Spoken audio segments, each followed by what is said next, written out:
You're listening to Blood in Bohemia, a Czechcast special series. I'm Vít Pohanka. And I'm Rob Cameron. Two journalists cutting through the murky thickets of Czech history where murder and power have long walked hand in hand. Let's step into the shadow. So Vít, if I understand correctly, in this episode of Blood in Bohemia, we enter one of the most turbulent and, frankly, disturbing chapters of early Czech history. Yes, this is a story of brothers fighting brothers, of power within the ruling house, and of what happens when power becomes a matter not just of politics, but of survival as well. One of the central figures, or I would say the central figure this time, is Duke Jaromír, a member of the ruling Přemyslid dynasty, who suffers a fate that sounds almost unbelievable, even by medieval standards, Rob. Because he is castrated, he's blinded, and years later he's murdered under very disturbing circumstances, sitting on a toilet. I promised myself I would not laugh during the recording of this episode, and I'm going to stick to it for now. But would I be right to point out that what makes this story even more striking is this. This is not a clash between rival clans like the Slavníkovci, the Slavníks, or the Vršovci. This is violence that takes place within one family, isn't it? Yes, Rob. And in a way, I think we are really coming back to the beginning of the series, Blood in Bohemia, because we started with one brother, Boleslas, being behind the death, if not killing himself, his own brother Václav, the Saint Wenceslav. But in this case, I think, we get to a kind of interesting place, because at least the final part of that violence that Jaromír suffers, his death, is at the hands of the Vršovci. So he's killed by the clan we talked about last time, that ended exterminated sometime later. But you are definitely right to point out that the castration and blinding happened at the behest of his own brothers, at least according to our old friend, the chronicler Cosmas. Right. Before we get into the sheer brutality of what happened, let's place him more precisely. So, Vít, who exactly was Jaromír, and how was he related to St. Wenceslas? That's an excellent point, Rob, because I think that's really the key to understanding this story, because it reminds us just how tightly all of this violence is contained within one ruling family. So, Jaromír was actually a great nephew of Saint Wenceslas, as you British would say, or grand nephew, as the Americans would say. And if you trace the line, it goes like this. Wenceslas had a brother, Boleslas I, the man who most likely had him killed. Boleslav then had a son, Boleslas II, and Jaromír, that we are talking about now, was his son. So we are now 2 generations removed from Saint Wenceslas, but still very much inside the same Přemyslid dynasty. But even inside the dynasty, the rules of succession are anything but clear. Brothers compete, relatives turn against each other, and power is not passed on smoothly. It is fought over. Harry and Wills may have something to say about that. But that uncertainty, I suppose, is key, isn't it? Because I think this is a very interesting point, because I was trying to find out, when the clear rules for passing on power were set. And the succession. It's the succession rules. And it differs. Different dynasties, different rules, depending, on, and women, of course, what is the role of women, etc. So It's very complicated, and there's not like one set date, when this would change.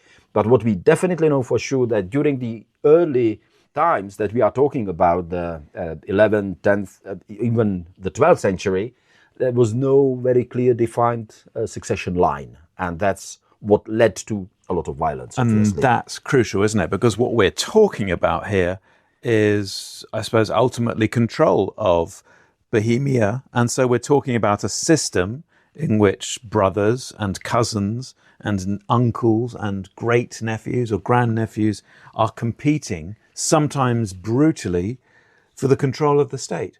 Exactly. And before we go any further, let's just pause for a moment, because when you hear a story like this, castration, blinding, a murder on a latrine, it almost sounds too extreme, too grotesque, almost like historical sensationalism.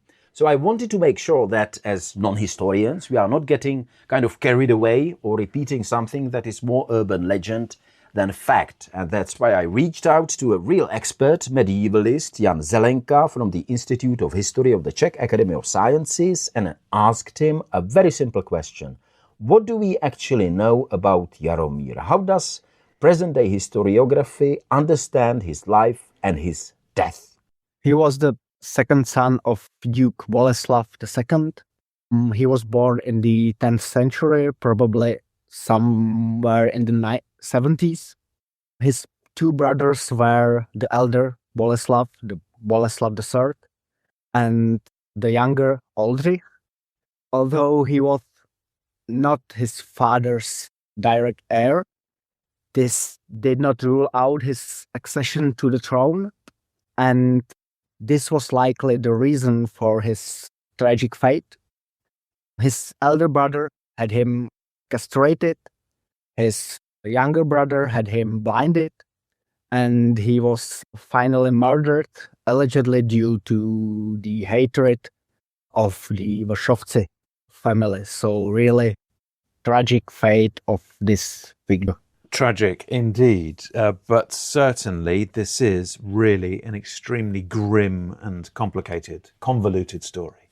It is. But before, again, we go any further, we should add one important warning.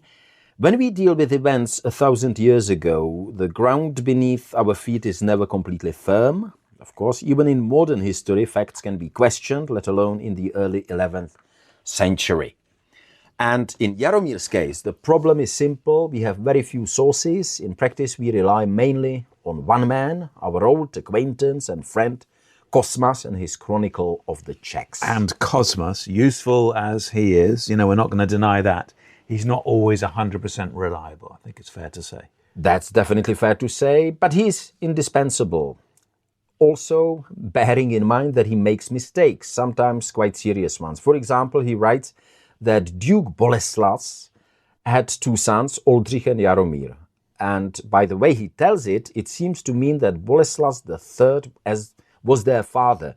Modern research, however, has shown that this is not correct. All three, Boleslav III, Jaromír and Oldřich, were actually brothers or half-brothers because their father was Boleslav II, known also as Boleslav the Pious, and he had Boleslav III with his first wife, while Jaromír and Oldřich were born to his second wife. Clear as mud. So even the basics, I think, need to be treated with some caution. They do. Cosmas remains our key source, but with him, as with all medieval history, we have to read carefully and not to take anything completely for granted. Absolutely not. But so if we move from the uncertainties surrounding the sources to what historians do broadly agree on, what do we actually know about what was done to Jaromír? Because clearly something was done to him. So back to the question, what present-day historiography seems to agree on is this.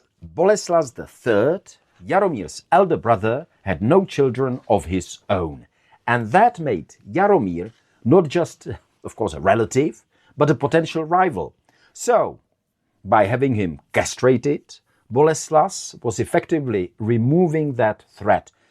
And obviously he didn't want to kill him. He didn't intend to necessarily kill him, but he wanted to make sure that he could never found a competing line within the dynasty. So it was a brutal but calculated move in the most grisly and gruesome way possible. Right. But it was a political decision carried out in a very physical, very irreversible way. As we know, however, from Cosmas, that was not the end of the cruelty. According to his chronicle, Jaromír was lured into a trap, invited on a hunt by members of the, I think by now quite well known to our listeners, the Wachowski clan. And what followed is one of the most disturbing passages in early Czech historiography. This is how Cosmas describes what happened next.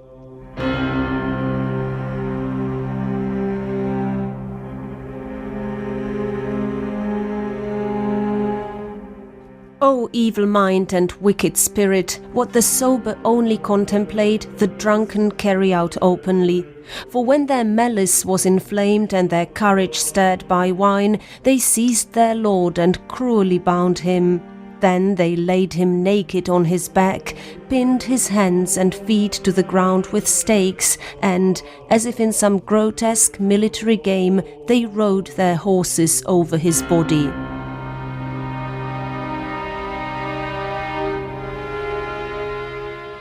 Right, that's extremely grisly stuff, but even that humiliation, it seems, and the previous castration, if I understand this correctly, doesn't completely remove Jaromír from the game. No, and this is where the story becomes even more complex and in a way more revealing, because Jaromír doesn't disappear after years of turmoil.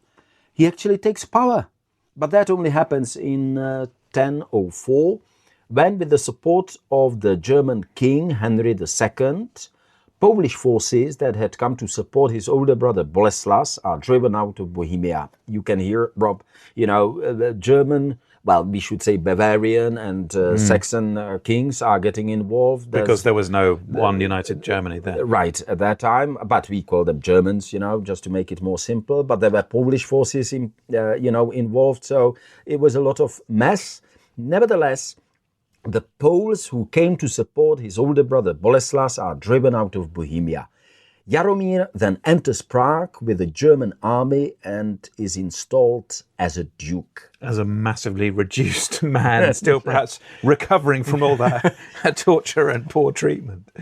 Castrated, eunuch, not able to have children, but still a duke. And this is important, actually, because he accepts Bohemia as a fief, actually, from the king, symbolically receiving a lance, the sign of vassalage. And so Bohemia then is now firmly tied, I guess, to Henry II and, by extension, to the Holy Roman Empire. That's a very important point, and Jaromír remains loyal to Henry II, supporting him in his conflicts with the Polish ruler. Again, this will become maybe slightly confusing for the listeners. Bolesław, as the Polish would. He's a different Bolesław. A different Bolesław. Okay, let's not confuse our Bolesławs. Bolesław's the Přemyslid. This is Bolesław the Brave. Not to confuse with the Czech Bolesławs, but frankly, his rule is weak. Jaromír's rule is weak. He struggles to hold the territory together.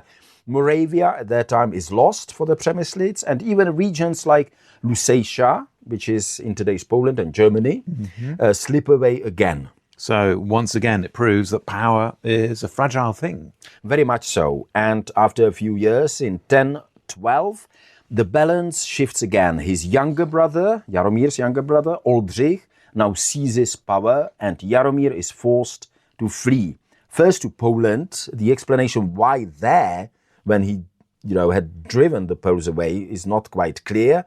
But he does flee there, as we learn from the chronicles, then to the empire, that means Germany. But instead of support, he ends up imprisoned, again, for some unclear reasons, by Henry II himself, who had supported him earlier.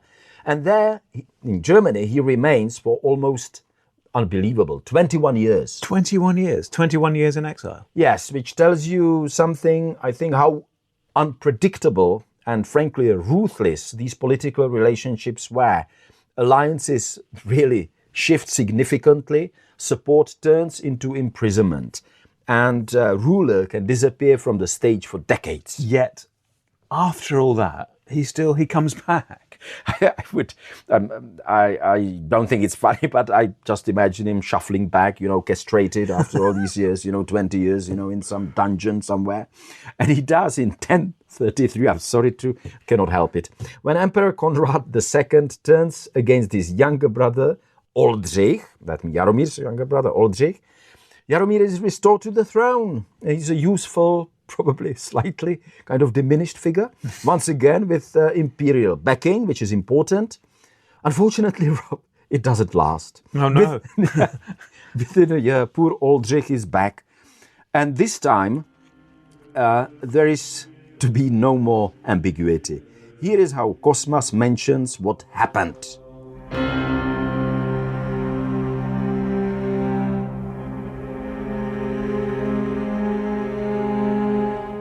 The next morning, Duke Aldrich entered Prague Castle and, at the deceitful instigation of those same domestic enemies we mentioned earlier, had his brother Jaromír blinded on the third day.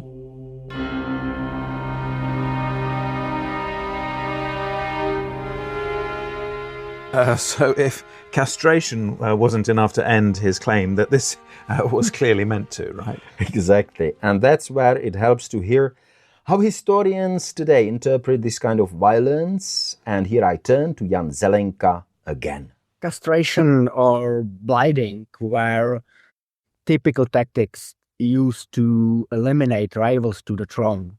This could also involve some symbolic mutilations, such as shaving the head, a practice common among the Frankish Merovingians. In Jaromír's case, we are unsure. Maybe the castration wasn't enough for Oldřich. We don't know. But yes, we could say it was strategy to depose him from the throne once for all. Maybe even after the castration, he could ascend the throne. He could rule Bohemia. So for Oldřich, this could be sort of insurance to depose him for good. To make sure that he wouldn't be able to be the ruler, to be the chief. Yes, because there was connection between physical integrity and the rule in medieval perception. So they've really gone to town on him, hasn't it? I mean, at this point, Jaromír, he's been castrated, he's been blinded, he's been imprisoned in exile for decades, and then he's been drawn back into power struggles once again. Yes, and when you lay it out like that, it almost sounds like an accumulation of extremes, which I think raises a very simple question. Is this just how politics worked in early medieval Bohemia, or is Jaromír's case something out of ordinary even by the standards of the time? Because yes, violence even within the ruling families was not unusual, but the scale, Rob, and the repetition of what happens to Jaromír, I think that feels different. So how typical, or should we say how exceptional, was Jaromír's fate? That's exactly what I asked historian Jan Zelenka. In early medieval Bohemia, Jaromír's case is or was an absolute exception.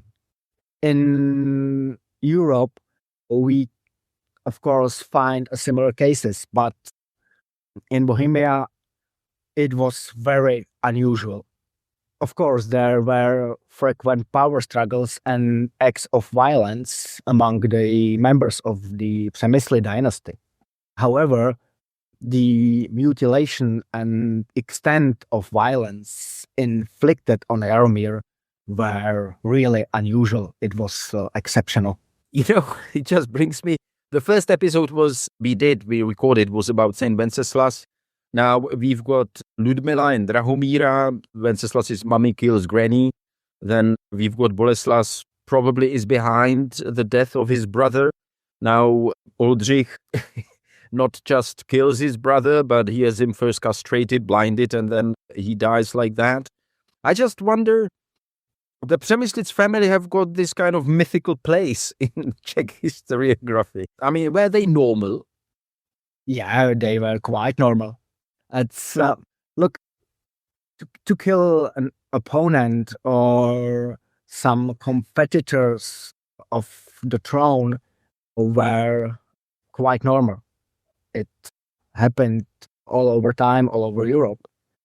But in Jaromír's case, the mutilation, the extent of mutilation and the repeated mutilation regarding the domestic milieu, it was exceptional.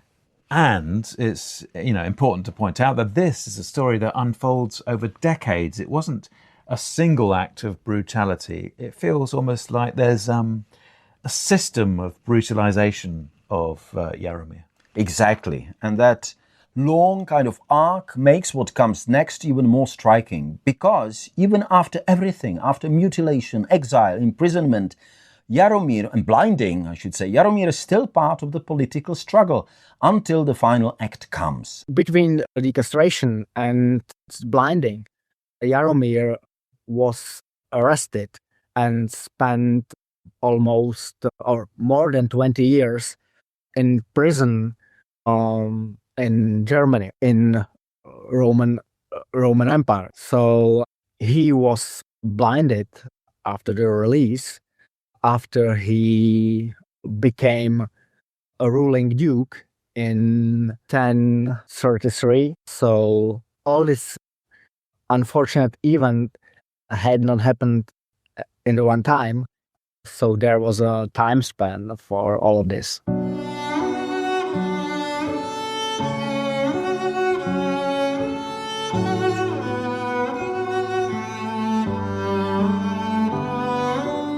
And this is how Cosmas describes his death, behind which allegedly stood, yes, Rob, you guessed it, another Vršovec, this time with the great name of Kochan.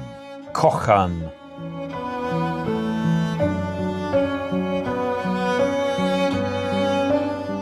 Kochan sent his executioner, and when the blind man was sitting at night on the latrine, relieving himself, he pierced him with a sharp spear from behind through to his entrails. And so the just man, Duke Jaromír, died as a martyr of God.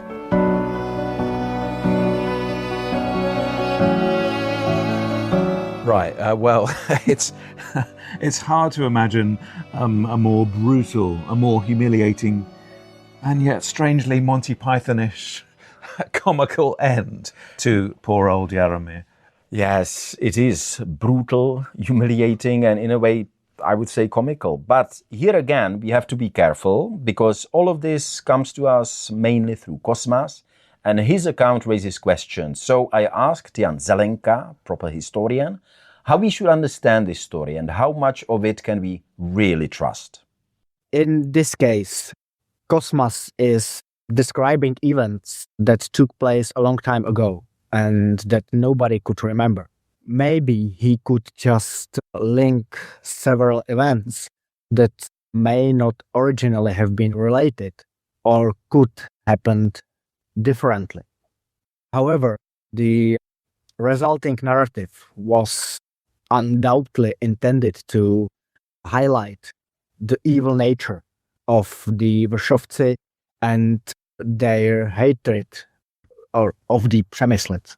It seems to indicate that the Vršovci were actually around for nearly a century, even after they killed one of the very prominent members of the Přemyslid's family, right? Yes, and that's the problem. If they really were perceived as only as traitors or mortal rivals, could they achieve so significant status or hold such a significant status for so long time?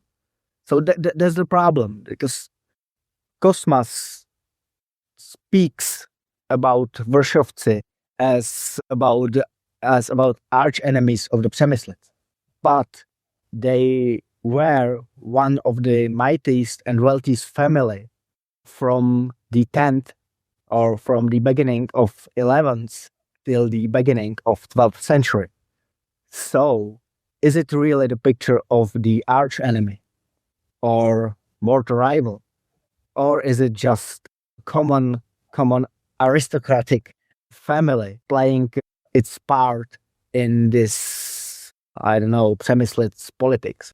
Right, but nevertheless, I mean, the fact, if we come back to the toilet assassination kind of fact, I suppose it shouldn't be treated just as a literary device meant to humiliate or moralize. It was probably something that he considered a fact. Maybe, or he just highlighted the evil nature of the family, of the Vršovci. Look, it could be just the narrative strategy to show them as pure evil. So even here, we're balancing, I guess, between fact and interpretation. Right, but one thing is clear. What happened to Jaromír stands out even in a time that was already violent. The mutilation and murder of Jaromír, as well as the massacres of the Slavníkovci and the Vršovci, undoubtedly demonstrate the lack of legal barriers, the ruthless political competition, and its violent nature. However, on the other side, these incidents may be attracted so much attention at the time because they were perceived as extraordinary. So we can see them or we can view them as evidence of brutal violence, weak statehood, and etc. Or we can perceive them as some sort of red lines that society was aware of. That's another explanation of the story, which could be true or not. It's just another interpretation. And of course, it's also the story about the physical integrity, the right to rule, and etc. So there are lots of traces to this. Right. So, I mean, what are we supposed to take away from a story like this? Is it, a reflection of a brutal age, or is it a sign that even then there were some lines that were not meant to be crossed? I think, Rob, maybe both. Jaromír's life shows us a world where power was never secure, where even family ties offered no protection, and where the human body itself became a tool of politics. And yet, even in that world, his fate seems to stand out. Which is why, more than 1,000 years later, we are still telling this story in Blood in Bohemia.